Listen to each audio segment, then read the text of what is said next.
Sir Thomas young के द्वारा, इसलिए इस एक्सपेरिमेंट को हम बोलते हैं यंग्स डबल स्लिट एक्सपेरिमेंट।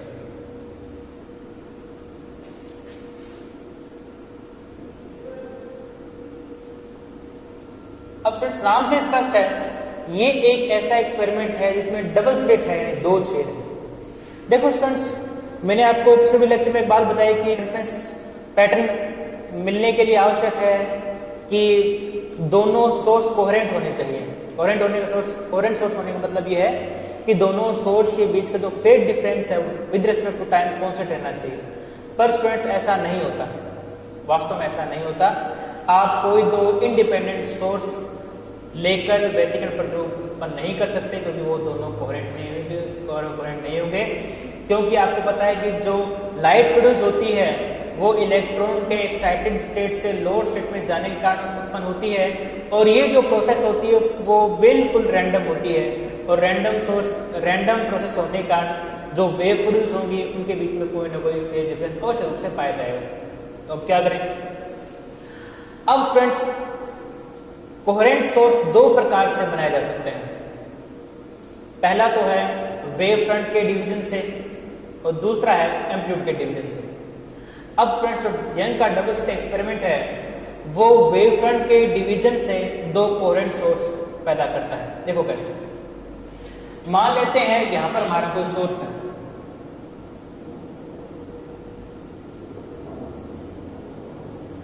और इस सोर्स से वेव फ्रंट प्रोड्यूस हो रहा है, और वेव फ्रंट का जो आकार है वो स्फेरिकल है।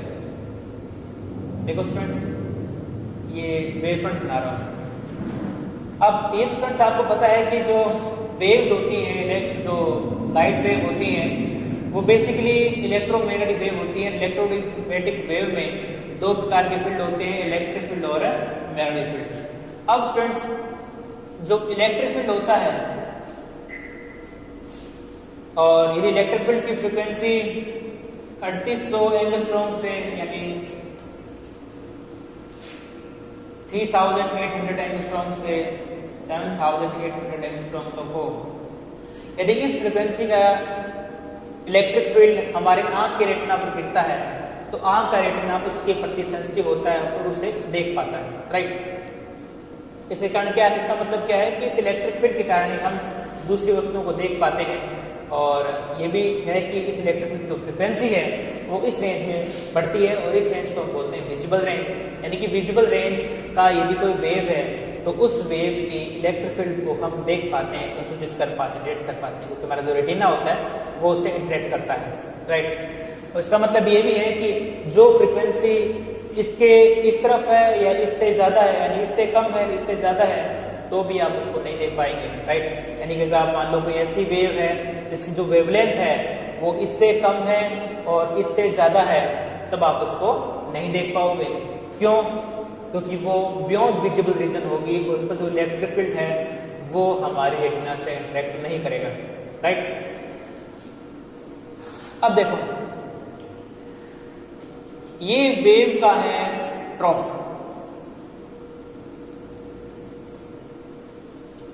और ये है वेव का क्रेस्ट। ये वेव का ट्रॉफ है और ये वेव का क्रेस्ट है। अब वेव जो होती है किसी सोर्स के द्वारा ये हर डायरेक्शन में निकल सकती है और एक साथ निकलती है।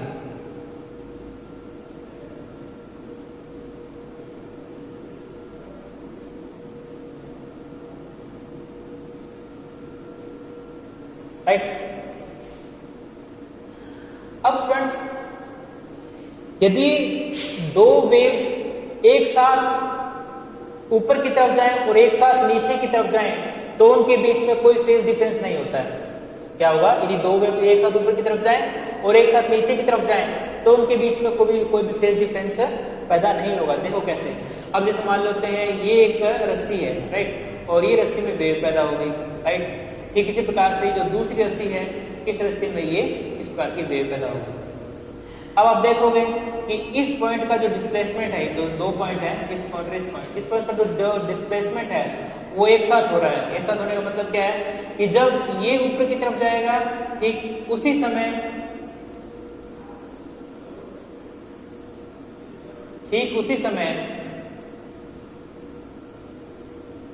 ये वाला पॉइंट भी ऊपर की तरफ जाएगा। ये वाला जो पॉइंट ऊपर की तरफ जाएगा ठीक उसी समय ये वाला पॉइंट ऊपर की तरफ जाएगा। जब ये मैक्सिमम होगा तो ये मैक्सिमम होगा, जब ये यहां पहुंचेगा तो ये भी यहां पहुंचेगा, राइट। इस प्रकार से आप देख सकते हो कि इस पॉइंट का जो डिस्प्लेसमेंट है और इस पॉइंट का जो डिस्प्लेसमेंट है वो हर टाइम पर एक जितना रहता है, राइट। जब ये मैक्सिमम होगा तो ये मैक्सिमम होगा, जब ये यहां पर पहुंचेगा तो ये यहां पर पहुंचेगा, राइट। दोनों एक ही टाइम में पहुंचते हैं, इसलिए इन दोनों के बीच में कोई भी फेज डिफरेंस नहीं होता, राइट। अब फ्रेंड्स ये जो सोर्स है ये हर डायरेक्शन में वेव पैदा कर रहा है, राइट। और ये वेव किस तरीके से पैदा करेगा कि इस पॉइंट पर फिक्स डिस्टेंस स्टूडेंट्स मान लीजिए r डिस्टेंस है। अब इस r डिस्टेंस पे यदि किसी पॉइंट का डिस्प्लेसमेंट मैक्सिमम है तो ठीक इसी प्रकार से इस डायरेक्शन में भी किसी r पॉइंट पर जो डिस्प्लेसमेंट होगा वो भी मैक्सिमम ही होगा। ठीक इसी प्रकार से इस डायरेक्शन में किसी r पॉइंट पर जो डिस्प्लेसमेंट होगा वो भी मैक्सिमम ही होगा। ठीक इसी प्रकार से इस डायरेक्शन में भी किसी r पॉइंट पर सेम डिस्टेंस पर जो पॉइंट होगा उसका डिस्प्लेसमेंट मैक्सिमम ही होगा, राइट। इस प्रकार से आप कोई भी पॉइंट लो इक्वल डिस्टेंस में, उन सभी का जो डिस्टेंस है जो डिस्प्लेसमेंट है वो मैक्सिमम होगा। ये मैक्सिमम होगा, ये मैक्सिमम होगा, ये मैक्सिमम, ये भी मैक्सिमम, ये भी मैक्सिमम, सब के सब एक साथ मैक्सिमम होंगे। और जब ये पॉइंट वापस से मूव करता हुआ नीचे की तरफ जाएगा यानी कि अपोजिट डायरेक्शन में जब ये डिस्प्लेस्ड होगा तो ये सारे के सारे पॉइंट भी एक साथ अपोजिट डायरेक्शन में डिस्प्लेस होंगे। अब फ्रेंड्स यदि आप इन सभी पॉइंटों को एक साथ मिला दें तो ये जो सर्किल बनेगा, ये सर्किल जो है एक प्रकार से वेव फ्रंट को दर्शाएगा, राइट। यानी वेव फ्रंट के प्रत्येक पॉइंट का जो डिस्प्लेसमेंट होता है वो इक्वल रहता है हर टाइम पर, राइट। सारे पॉइंट एक साथ ऊपर की तरफ जाएंगे और एक साथ ही नीचे की तरफ जाएंगे, राइट। यानी पॉइंट पर यदि कोई ट्रॉफ आ रहा है तो एक साथ सारे ट्रॉफ पर जाएंगे, तो क्रेस्ट आ रहा है तो एक साथ सारे क्रेस्ट पर जाएंगे, ये आपको ध्यान रखना है। इस प्रकार से इन पॉइंट्स के बीच में कोई भी फेज डिफरेंस नहीं होता क्योंकि दोनों क्योंकि सारे पॉइंट एक साथ एक स्पीड से ही मूव करते हैं, राइट। इस प्रकार से ये जो आप सर्किल देख रहे हो ये एक वेव फ्रंट को शो कर रहा है और इस वेव फ्रंट के प्रत्येक पॉइंट के बीच का फेज डिफरेंस 0 है और सारे सेम फेज पर हैं और इसको हम बोलते हैं ट्रॉफ।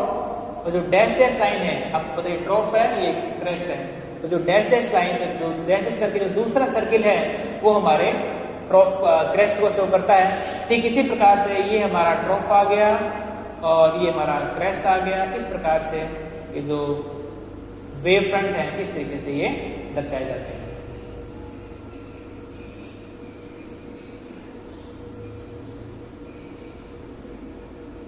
ये हमारा इससे ट्रॉफ आ गया।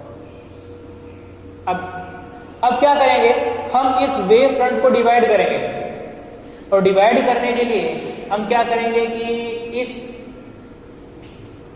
इस सोर्स के आगे एक गत्ता लगा देंगे, एक कार्डबोर्ड लगा देंगे और इस कार्डबोर्ड पे छेद कर देंगे और छेद इस तरीके से करेंगे कि इस वेव फ्रंट का केवल एक छोटा सा हिस्सा, एक छोटा सा पॉइंट हो, एक छोटा सा पॉइंट ही इस होल के द्वारा एक्सपोज होना चाहिए। अब आपको हाइगन के सिद्धांत से पता है कि ये जो पॉइंट होगा ये खुद का एक वेव फ्रंट प्रोड्यूस करेगा।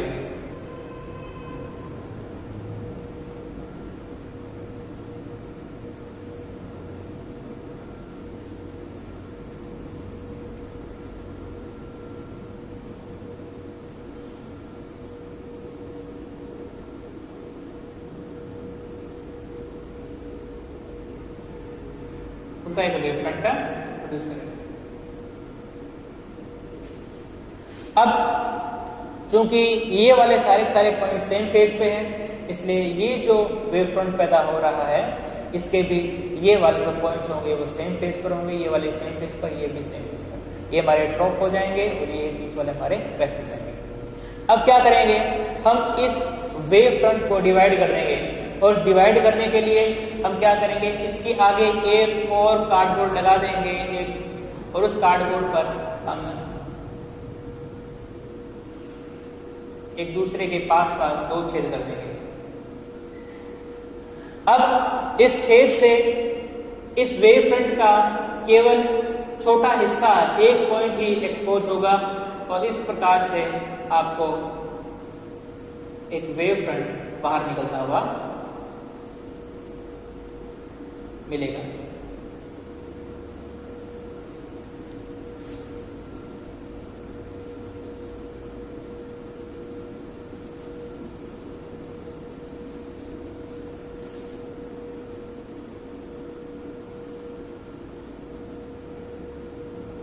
यदि आप इसको अपनी कॉपी पर प्रकार की सहायता से बनाएंगे तो आपको ये बहुत अच्छी तरीके से मिलेगा और आप इसको इस पैटर्न को अच्छी तरीके से बना सकते हैं। प्रकार की सहायता से आप इसको बनाएं।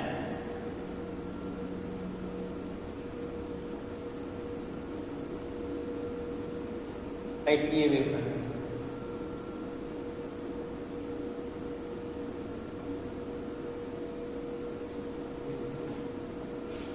राइट। अब क्या है, ठीक इसी प्रकार से ये जो छेद, ये होल S2 है, जो स्लिट S2 है, इसके द्वारा भी केवल एक पॉइंट का ही एक्सपोजर होगा और इस पॉइंट से भी आपको एक वेव फ्रंट मिलेगा। ये जो पॉइंट होगा ये खुद का एक वेव फ्रंट प्रोड्यूस करेगा और वो वेव फ्रंट भी बाहर की तरफ आएगा।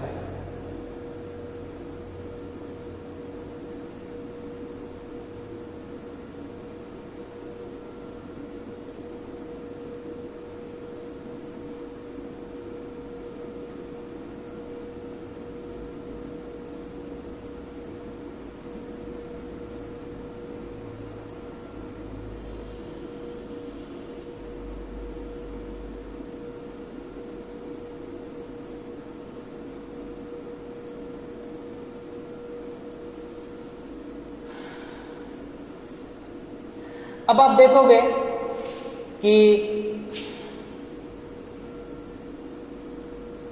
थोड़ा सा और बना लेते हैं इसको ताकि जो इंटरफेरेंस पैटर्न है वो स्पष्टता से आपको।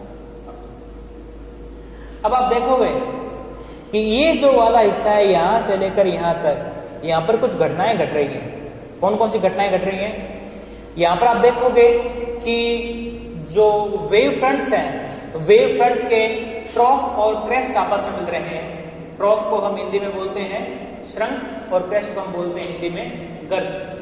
ट्रॉफ और क्रेस्ट मिल रहे हैं। जहां पर दो ट्रैफ मिले, याद रखिए, जहां पर दो ट्रैफ मिले वहां पर आपको रिजल्टेंट ट्रैफ मिलेगा। राइट, इसका मतलब यह है कि यहां पर कंस्ट्रक्टिव यानी कि संकोची इंटरफेरेंस होगा। राइट, कंस्ट्रक्टिव इंटरफेरेंस होगा, संकोची व्यतिकरण होगा। यदि क्रेस्ट क्रेस्ट मिलता है तो आपको क्रेस्ट मिलेगा। राइट, ये आप ध्यान रखें। अब इसको ध्यान रखें स्टूडेंट्स कि जब ट्रॉफ ट्रॉफ मिलेगा तो आपको ट्रॉफ मिलेगा। इसका मतलब ये है कि मान लो दो वेव हैं और दो वेव के जब ट्रॉफ आपस में मिलेंगे तो जो रिजल्टेंट वेव होगी, इन दोनों के मिलने से जो रिजल्टेंट वेव मिलेगी, उस वेव का जो एम्पलीट्यूड होगा उन दोनों के जोड़ के इक्वल हो जाएगा। क्योंकि अभी हमने जो सुपरपोजिशन के नियम का स्टडी किया था, स्टडी किया था, उसमें मैंने आपको बताया था कि जब दो सेम एम्पलीट्यूड आपस में मिलेंगे तो उनका जो रिजल्टेंट जो एम्पलीट्यूड होगा वो उन दोनों एम्पलीट्यूड या इंडिपेंडेंट एम्पलीट्यूड के योग के इक्वल होगा, जोड़ के इक्वल होगा। इस प्रकार से जब दो ट्रॉफ ट्रॉफ आपस में मिलेंगे तो इस पॉइंट पर आपको जो रिजल्टेंट वेव मिलेगी उसका जो एम्पलीट्यूड मिलेगा वो इन दोनों के सम के इक्वल होगा। राइट, ठीक इसी प्रकार से यदि दो वेव इस प्रकार की हैं कि जहां पर क्रेस्ट क्रेस्ट आपस में मिल रहे हैं तो जो रिजल्टेंट वेव का जो क्रेस्ट होगा, क्या तो रिजल्टेंट वेव का जो क्रेस्ट होगा वो इन दोनों क्रेस्ट के योग यानी कि जोड़ के इक्वल होगा। राइट, अब आप क्या करते हो, ध्यान रखें कि चाहे जहां पर क्रेस्ट बने और चाहे जहां पर चाहे ट्रॉफ बने, चाहे जहां पर क्रेस्ट बने, इन दोनों के कारण ही आपको मैक्सिमम इंटेंसिटी मिलती है। क्या मिलती है?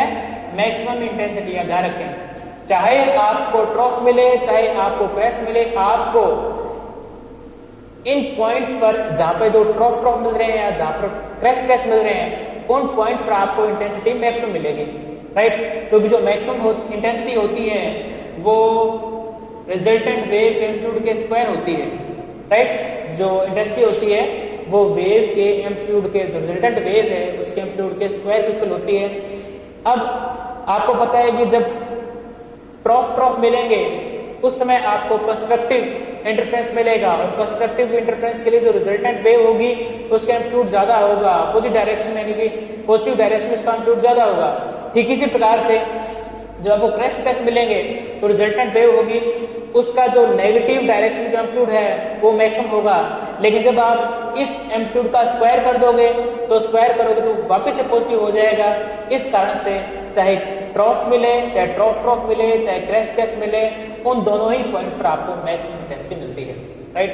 अब जहां पर एक ट्रॉफ मिलेगा और जहां पर एक क्रेस्ट मिलेगा वहां पर इंटेंसिटी 0 हो जाएगी, राइट। क्योंकि एक डायरेक्शन में डिस्प्लेसमेंट ऊपर की ओर है और ठीक उसी पॉइंट का दूसरे वेव के कारण डिस्प्लेसमेंट नीचे की ओर है। इस कारण से दोनों डिस्प्लेसमेंट दूसरे को कैंसिल कर देंगे और आपको जो रिजल्टेंट डिस्प्लेसमेंट है वो 0 मिलेगा, यानी कि आपको ऐसी वेव मिलेगी जिसका एम्पलीट्यूड 0 है, राइट स्टूडेंट्स।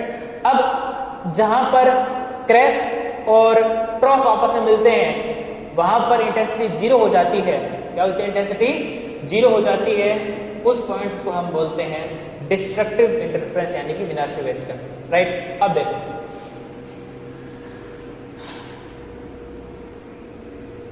इस पॉइंट पे आप देखोगे तो आपको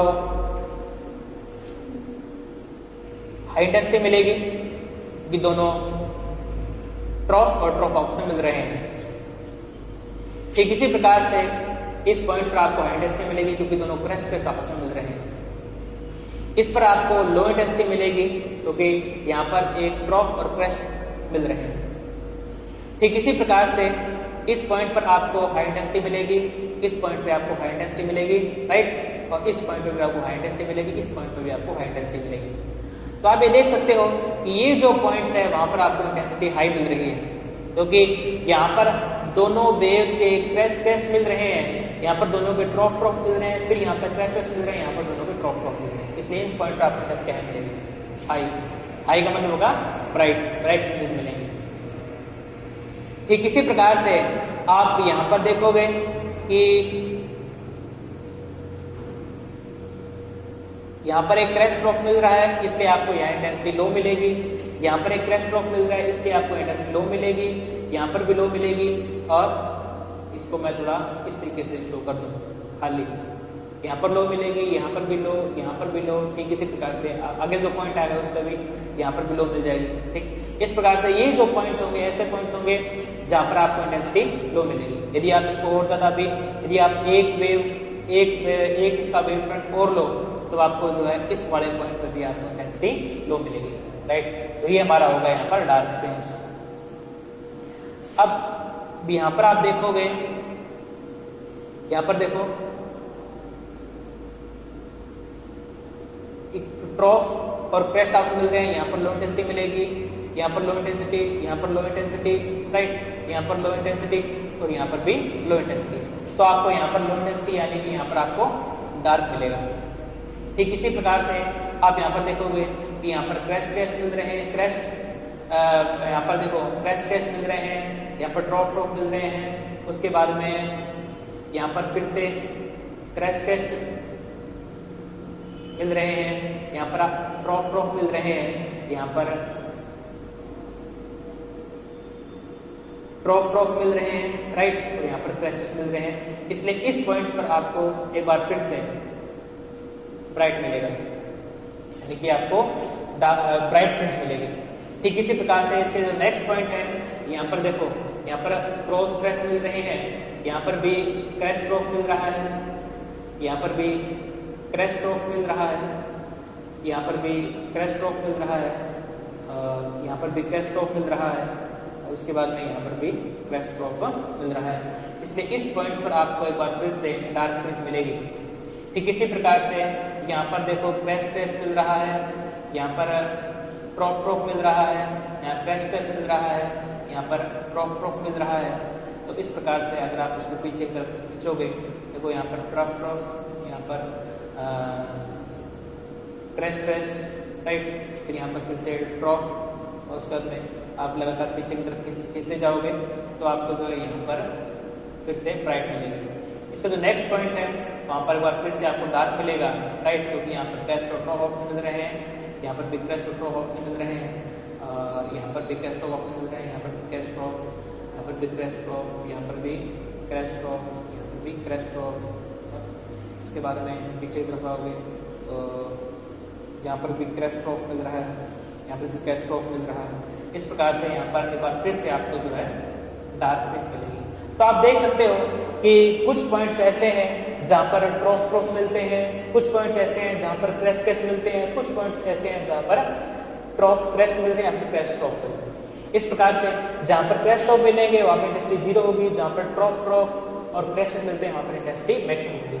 तो स्टूडेंट्स इस प्रकार से जब आप यहाँ पर कोई, अगर आप मान लो यहाँ पर भी आप कोई पर्दा रख देते हो तो पर्दे पर आपको जो क्या मिलेगा, डार्क